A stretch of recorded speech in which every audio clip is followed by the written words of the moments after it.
Yo, what's up, everyone? We are live, and I'm coming at you with five. Welcome to another episode on my channel, GBoot2786. This is Gavin Richard. Welcome to Gavin Richard Presents.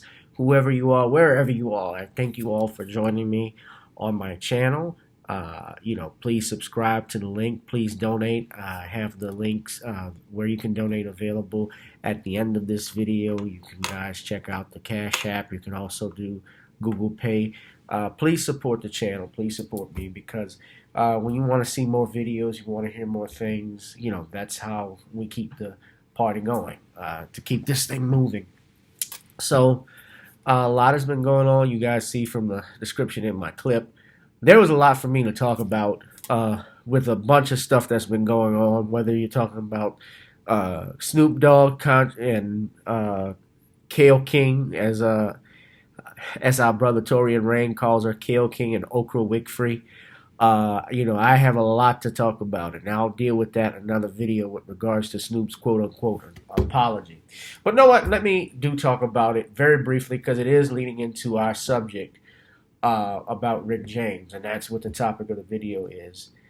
If there's one thing to apologize if it's sincere, and I have no problem with admitting when I'm wrong. Snoop, if he feels he's wrong, personally, that's fine. But Snoop Dogg, let's be real, has been calling black women bitches and hoes for years. Since the 1990s, when he broke out under Dr. Dre and he had the dog pound. So, I've never forgot when Snoop Dogg actually came to VH1, not VH1, MTV Music Awards with two women on a leash. I'll never forget that image of it.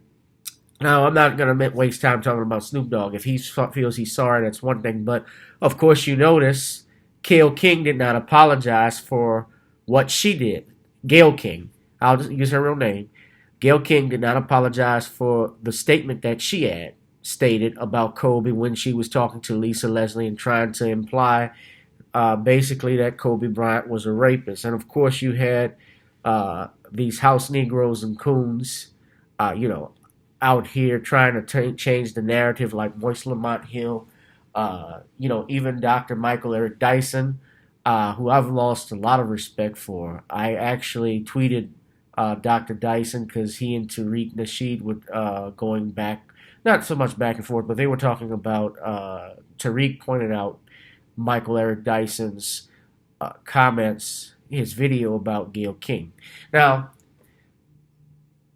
Gayle didn't apologize for what she did, and I'll deal with Dr. Eric Dyson and Roland Martin. Y'all know who I don't like Roland, but Roland Martin even had stuff to say. But the narrative again has changed. It went from celebrating the life of Kobe Bryant, which is what we should do, and his daughter Gianna, to talking about allegations that were disproven in court almost 20 years ago.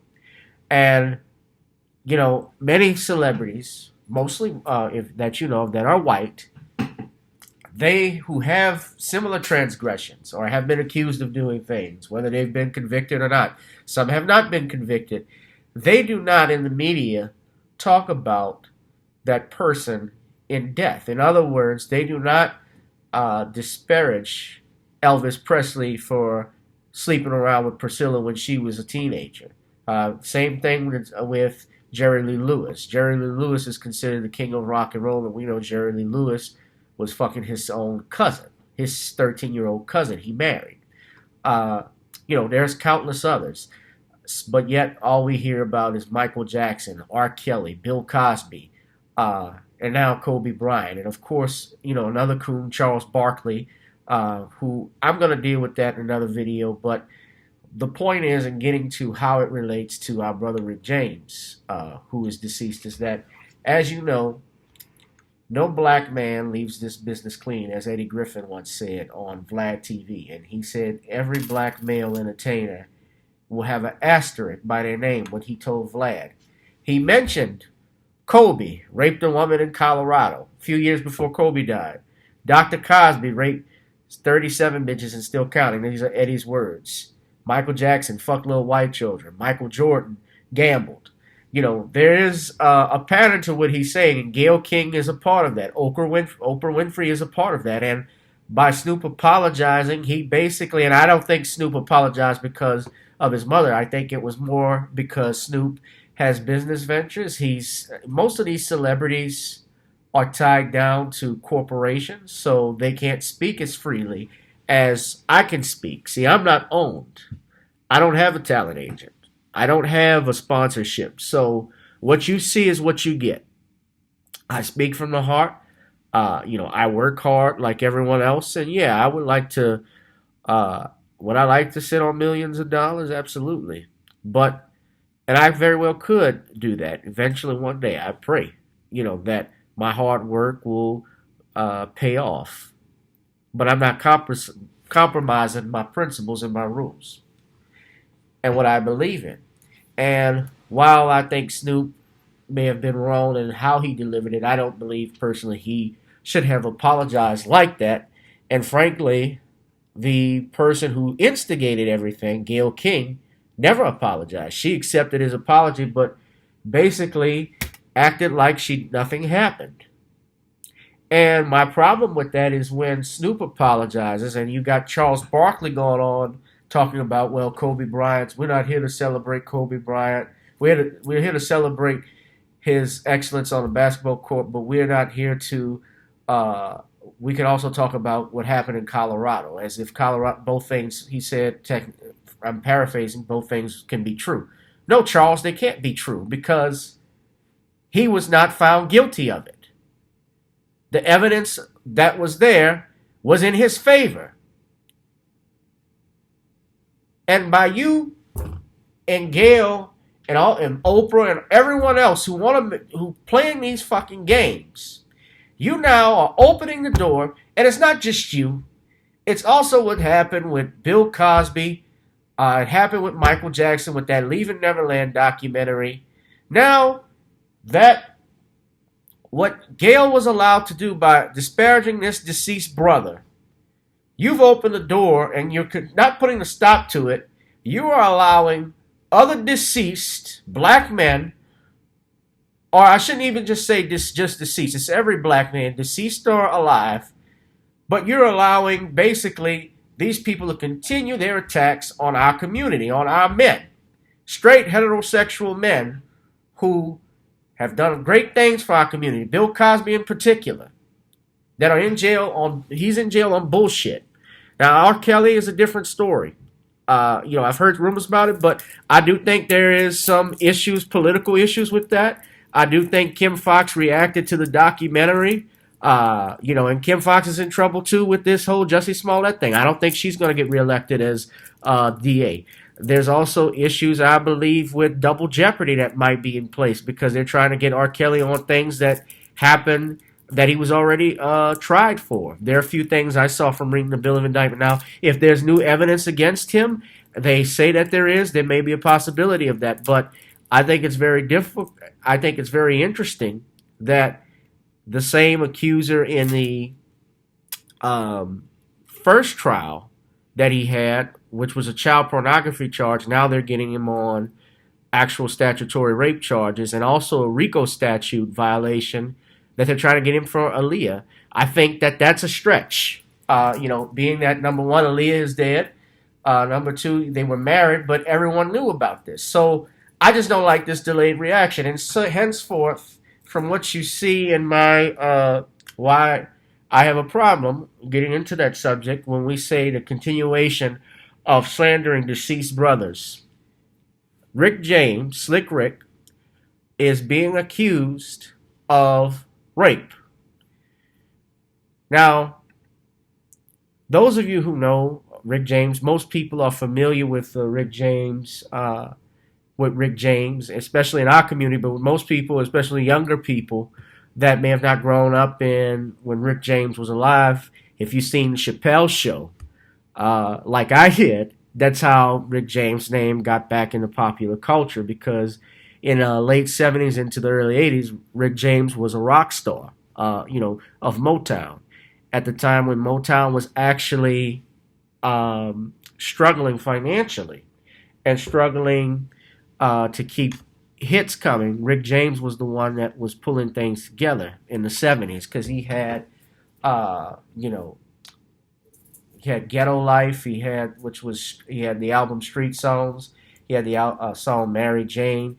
Countless hit records that he had, and of course Super Freak, which was his biggest hit of all time, and that actually is what the song MC Hammer did. Can't Touch This is sampled off of. In fact, Rick James actually threatened lawsuits when he heard it because he wasn't a fan of rap until he got a Grammy Award for writing You Can't Touch This because they gave him writer's credit for that. So he was ecstatic to be, a Grammy winner. But you look at the article, and it's posted in our description here. This article comes from Buffalo, the Buffalo News. Rick James actually is from Buffalo. So it says here, this article by Mike McAndrew. The late R&B singer Rick James was accused in a Child Victims Act lawsuit of raping a 15-year-old girl at a group home for troubled youth in Buffalo in 1977, shortly after he became a star. Okay, first problem I had with that. Now, Rick James would have been into, I believe, his early 30s back in 1979. So, because Rick James was born in the 40s, if I'm not mistaken. So, if he indeed raped anyone, yeah, he would have been 31 years old around that time. And at that time, his career had really taken off. He was, as I said here, successful songwriter and producer. He wrote hits for Smokey Robinson, Mary Jane Girl. So, he began his solo career in 73 with A&M Records. In 76, he returned to Buffalo. He formed the Stone City Band. And in 78, he had his debut solo album Come Get It. And the album had the song You and I. It was a top 20 hit. And that was with Motown. He signed with Motown back in 77, excuse me. So, he has a hit album. Now, how did he get into the group home? See, I have an issue. That's the first question I got to ask. We got to ask that because he's a pop star and he has time to go into a group home for troubled youths in 1977 after a hit album. Now, maybe he was doing a charity appearance. Who knows? You can't really tell from reading the article why he was there, what motives, but the lawsuit alleges that James raped a girl in a bedroom at a group home on Richmond Avenue, where the girl temporarily lived with other children in a youth detention program. The plaintiff said she did not know who James was when he visited the adults who ran the house and James was introduced to the residents. So a popular rock star, and you don't know who that is at that time. He had a hit album in 1978. And around that time, keep in mind, he had Mary Jane that came out on that album as well. He had the Bustin' Out album, which sold 1 million the next year. He had a third album, Fire It Up, that went gold. And that's around the time he met Tina Marie. And he even gave Prince his big break. And Prince very interesting, Prince and Rick James didn't get along with each other. I think James thought Prince was copying his style. So that's funny. But I don't know. But the lawsuit alleged the woman is seeking $50 million in damages, and it was filed Thursday against Rick James through the James Ambrose Johnson Jr. 1999 Trust in Valencia, California. She said James confronted her when she was in her bedroom. When she tried to resist him, he threatened her, saying, "Shut up and quit moving or I'll cut you." The woman said she suffered physical, psychological, and emotional problems as a result of the rape.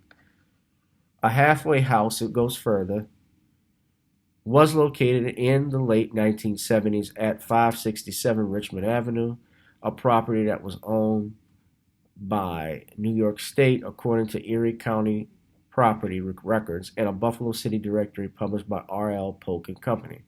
The woman told someone James raped her after it happened, but did not report it to the police, said Darren Seelback, an attorney with Odo and Babbitt law firm in New York. She did report it. More facts will come out as the case proceeds. She said that the woman never confronted James after the alleged assault or contacted any representatives of the singer. See, okay, here's my problem. Now, in New York, you guys are probably wondering why this lawsuit is even going further with this, because it happened almost 40, well, definitely over 40 years ago. Well, in the state of New York, they have a new law called, the Child Victims Act, and I'm reading from here. Apparently, under this law, it allows victims of sexual abuse, children who are victims, I'm reading from the website, to bring civil cases at least before they turn the age of 55. So, under this law, survivors, by extending the statute of limitations for civil claims, they can file a claim until they are 55 years old. This woman is going on 56 years old. So, I would think even under that, she probably would be prescribed anyway. But typically, it was 1 to 5 years. And the 1 to 5 year time period started after the victim turned 18. Generally speaking, I know in Louisiana it's 1 year statute of limitations from any wrongful act that occurs to you. See, my problem, though, is that he says that she reported it, yet we'd have no police report of knowing that. And while I don't know all the details and facts, we don't know anything, the main problem I have is that Rick James is dead. Okay, when you die, and yes, estates can get sued for different things all the time, whether they're contract disputes. Let's say, for instance, if you had let's say a decedent had a contract with someone, unless that's a strictly personal right. Let's say that person had a business that he formed, and the business defaulted on a loan, and that person dies before that. And so they sue the business, and yes, the estate you have family members that can inherit their decedent's estate. Then technically they would be sued as the representatives of that estate, or since the father or the decedent was the shareholder of that company, or that owner, excuse me. And certain things happen. You get what I'm saying. You're talking, though, about accusing someone of a crime that cannot defend themselves. And I'm sorry if people get offended by it. If people don't like it, if people think I'm making it difficult for the victim, it is not about that. This is about fairness. When you accuse me of something, if you're going to accuse anybody of something, you better bring it before they go on the ground. I'm sorry, there's a time limit. There's got to be time limits with these things, because it's dangerous. There's no way to prove what happened, what took place. He was never charged with anything. And had Rick James been charged with something, let's also look at this too. This is in the late 1970s. Now, I'm not saying that no celebrities have never raped anyone before. I'm not saying that stuff didn't go on. I don't know. What I am saying is that someone who's being accused of something can't defend themselves and can't answer any questions. You're trying a dead man. Dead men have no tails. You all wondered why myself, Nicole, Harvey, Torian Rain, and countless others, Tariq Nasheed especially, have been calling out this sham with Bill Cosby. Because bullshit like this is going to keep happening. The reason why we get upset about what happened with Michael Jackson. Michael has been dead for 10 years, and you got two sissies that come out saying that Michael did something to them.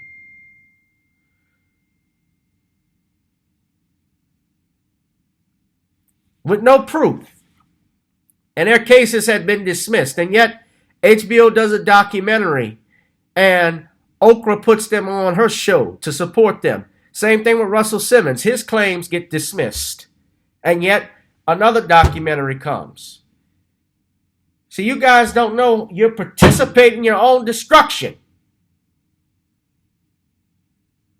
You don't realize that when you go against things, when you stay off code because you're upset. You're upset about how, Bill Cosby may have talked down to the hip hop community. You're upset at how Snoop Dogg addressed Gayle King, but yet you Negroes won't even check some of these same people and they spit right in your fucking face. And I'm sorry, but it's just how I feel.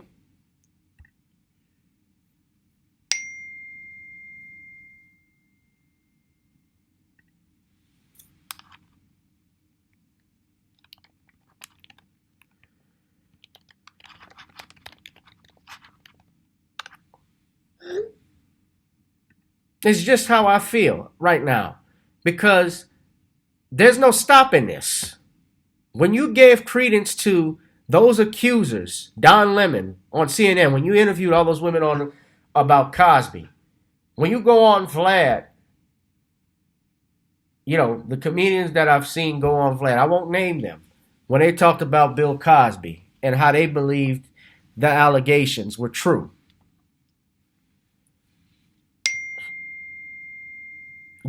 You basically allowed, and you didn't know it was true because you guys aren't around Bill Cosby all the time. And I'm not saying he's a perfect angel or he's a walking saint or anything like that. He had his flaws. But to go to jail for 10 years for grabbing a woman's boob and fingering her after you paid her $3 million, $4 million, I believe. That's how much she got. And the prosecutor said he wasn't going to try it. Bruce Castor said there would be no charges. But you still went on the attack. You still support this. And now because of your support, we are seeing more and more. I guarantee you, someone's going to say something about Harry Belafonte. I think Belafonte will be next. I think Eddie Murphy is coming up. He's due. There's certainly, as Eddie Griffin said, a list of brothers that are going to get an asterisk by their name and not leave this business clean. So when you say you want to be successful, you want to be in the entertainment industry, there's a price to pay for that.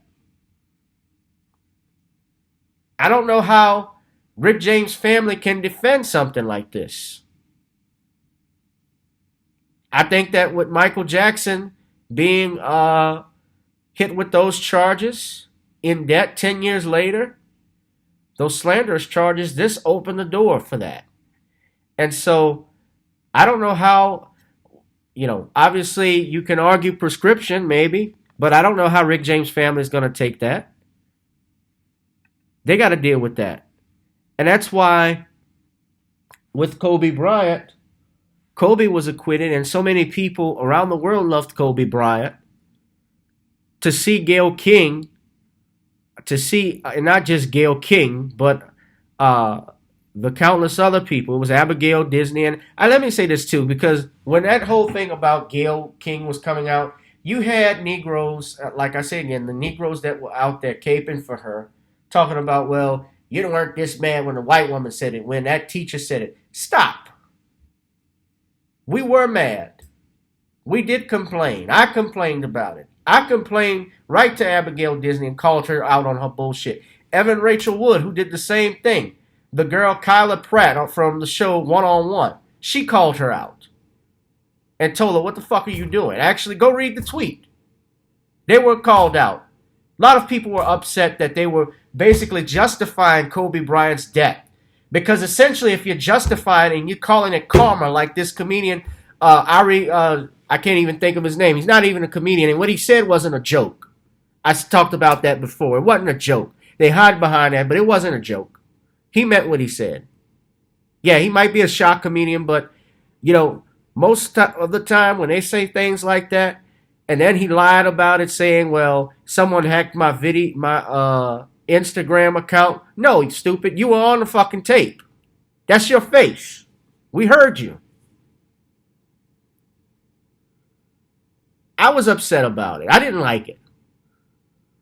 You got freedom of speech in this country, but some things, obviously, uh, other people have freedom of speech as well. People can clap back. So I am upset about, this thing with Rick James because it's not going to end. And no matter what we do, we got to, no matter what we do right now, or what we think about each other, we got to keep pushing, not just keep pushing forward, but we got to call out BS when we see it. We got to nip things immediately when they happen. Regardless of how you may feel about one brother or another, one brother that did shit to you, I would never say or jump on a bandwagon if that guy got accused of something and say he's guilty just because I don't like them. And we let, with Cosby and with Michael Jackson, we've let this happen. Because I wouldn't be, Belafonte may be next. Hell, Sidney Poitier could get it. He's still alive. Let's not forget, they had George Herbert Walker Bush in his 90s accused of grabbing a woman's butt. Ever since this Me Too thing started. So it's gone crazy. But I'm going to enjoy the rest of my trip here. I'm in Vegas. You guys, I'll be doing some more videos like this. I'm actually trying to do this through iMovie now instead of just doing the live versions. I'll try and do something more like that, but I might do live again. Of course, I wanted to jump on. I want to do a lengthy video about this, but sometimes I don't like just jumping on live. I like to be creative with my content, so that's why I ask for you all to please donate. I'm here only till Monday, but this was very problematic now, and more videos like this will be coming in. I want you to please subscribe to the channel, gboot2786. Donate, please, at gavin.grich1@gmail.com, as well as Google. That's my GooglePay, as well as Cash App, GavinRichardEsq. I'll holler at you guys. I love you. Enjoy the rest of your Sunday, wherever you are. Please be safe. Thank you.